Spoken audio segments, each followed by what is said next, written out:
안녕하세요. 하정환 목사입니다.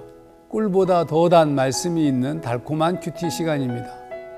크리스찬의 꿈은 에녹처럼 언제나 하나님과 동행하는 삶을 사는 것이어야 하는데, 안타깝게도 실제 삶은 하나님 없이 살 때가 더 많은 것 같습니다.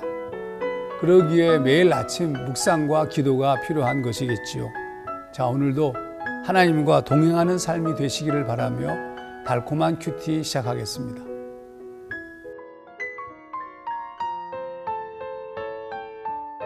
이 일을 계속하라. 디모데전서 4장 16절. 내가 내 자신과 가르침을 살펴 이 일을 계속하라. 이것을 행함으로 내 자신과 내게 듣는 자를 구원하리라.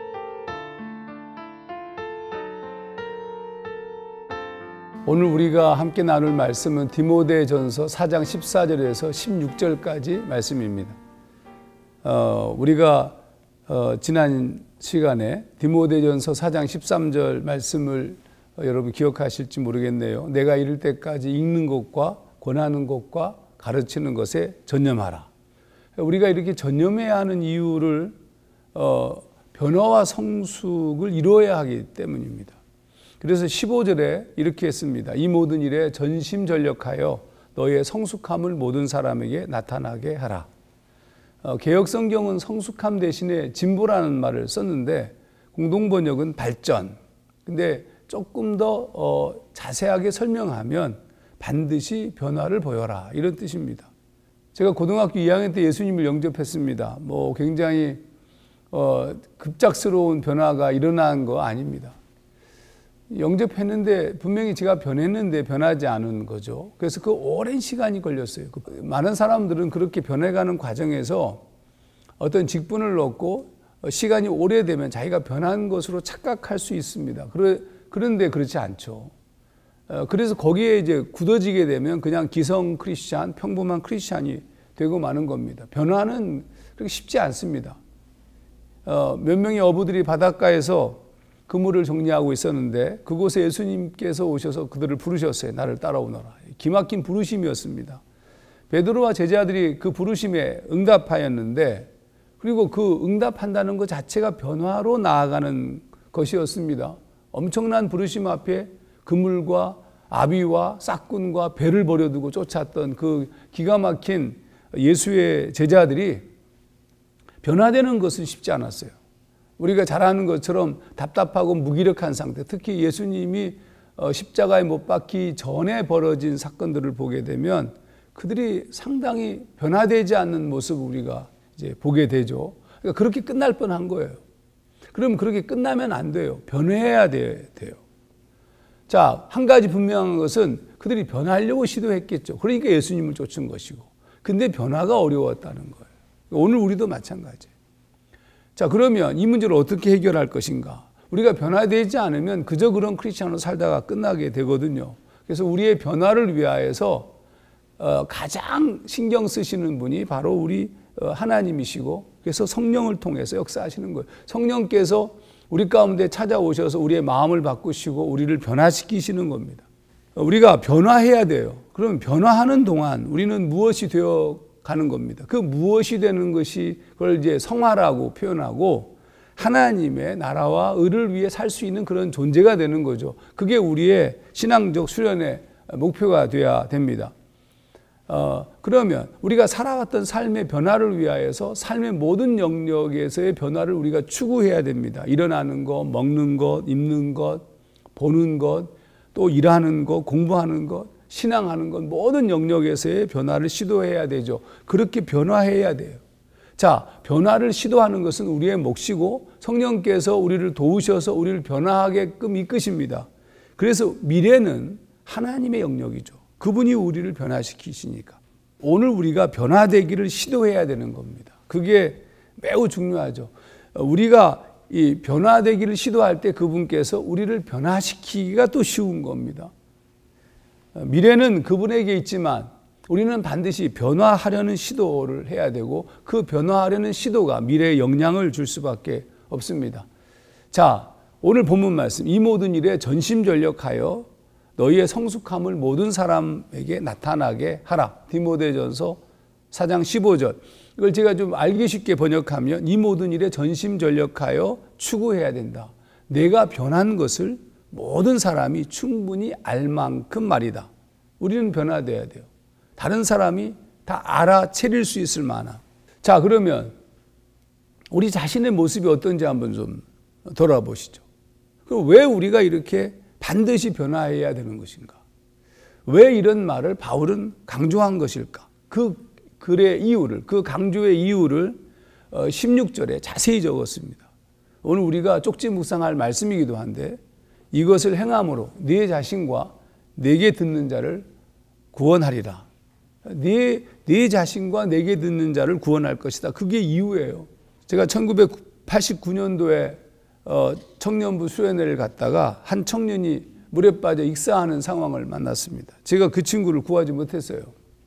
제가 뛰어들어서 구하려고 갔는데, 우리 교회 청년은 아니었지만 제 앞에서 몇 번 제가 시도했는데 그를 구하지 못했어요. 그래서 제 앞에서 익사하여 죽었습니다. 그러니까 그게 저한테는 굉장히 큰 부담감이고 지금도 마음속에 늘 답답함이 있어요. 근데 그러면 왜 구하지 못하였는가? 그를 구할 수 있는 그런 준비된 존재가 아니었습니다. 그러니까 그때부터 제 마음속에 부담이 됐던 것은 뭐냐 하면 반드시 살려야 한다는 거예요.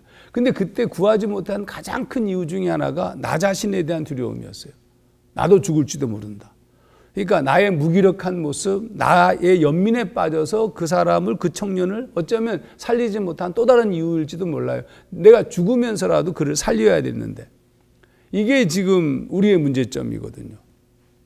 그래서 그날 이후로 제가 몸부림친 것이 저를 변화시키기 위함이었어요. 열심히 공부하고, 열심히 기도하고, 열심히 훈련하고, 열심히 준비하고. 그게 이유예요. 하나님이 쓰시고자 할 때 자기 연민과 자기 사랑에 빠지지 않고 사람을 살릴 수 있는 존재가 되어야 되는데 그러지 못하는 거죠. 바울이 한 얘기를 16절을 좀 이어서 읽어볼게요. 들어보시죠. 네가 내 자신과 가르침을 살펴 이 일을 계속하라. 이것을 행함으로 내 자신과 내게 듣는 자를 구원하리라. 자, 그러면 이 일을 계속하는 것이 내 자신과 내게 듣는 자를 구원하는 매우 중요한 요소라는 거. 그럼 이 일을 계속한다는 뜻은 뭘까? 바로 앞에 있는 전심전력하는 것을 말하는 겁니다.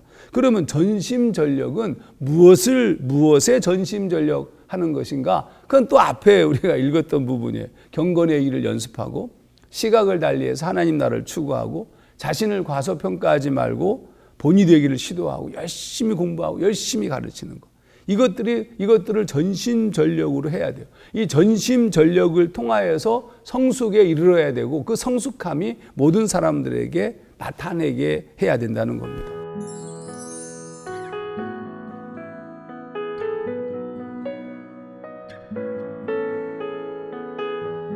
그러면 여기서 전심전력한다는 말의 뜻은 뭘까?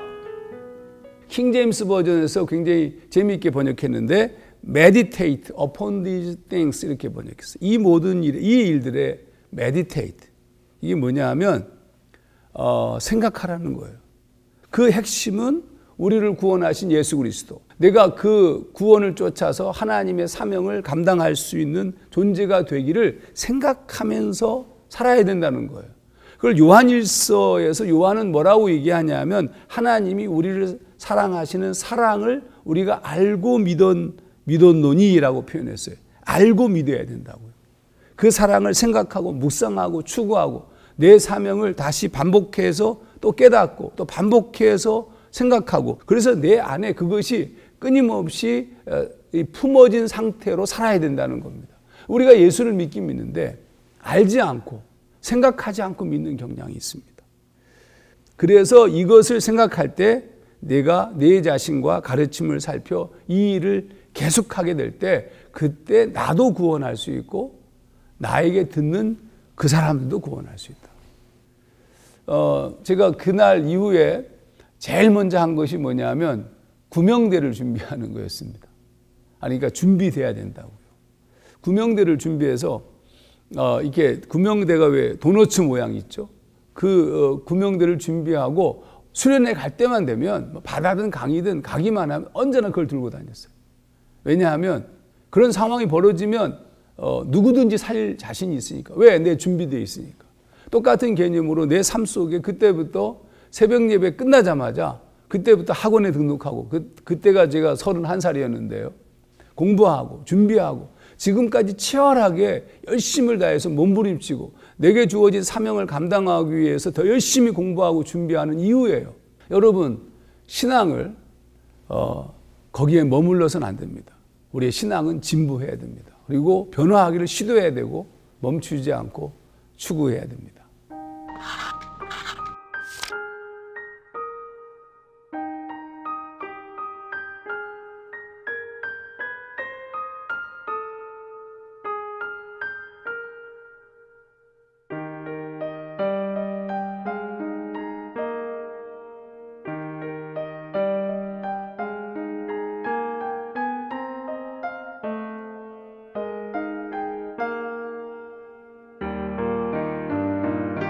로버트 저메키스 감독이 만든 포레스트 검프라는 영화를 혹시 기억하시는 분이 계실 겁니다. 진행지수가 75밖에 안 되는 행복한 바보 이야기예요.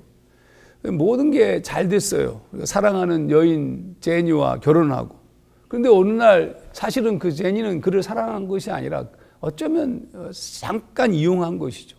그 제니가 떠나고 난 다음에 너무 실망한 이 포레스트 검프가 아무런 목적도 없이 제니가 사준 운동화를 신고 붉은 챙이 달린 모자를 쓰고 달리기 시작합니다. 3년 2개월을 달립니다. 사람들이 그를 막 쫓아가는 거예요. 나중에는 3년 2개월쯤 됐을 때는 뒤에 수없이 많은 무리가 쫓아가는 겁니다. 그러다가 어느 날 포레스트 검프가 멈춥니다. 사람들은 무엇을 얘기할 줄 알고 어떤 교훈을 기다리고 있는데 포레스트 검프는 아무런 말도 하지 않습니다. 그냥 이유 없는 달리기예요. 그 왜 달렸을까? 누군가를 쫓고 싶기 때문입니다. 하나님의 바른 사람들이 자기 훈련이 제대로 되어서 이 땅을 바른 걸음으로 걸어가야 돼요. 그래야 소망이 있습니다. 세상이 우리를 통하여서 내가 구원되는 건 당연한 것이고 나를 통하여 다른 사람도 구원할 수 있는 그런 존재가 되기 때문입니다.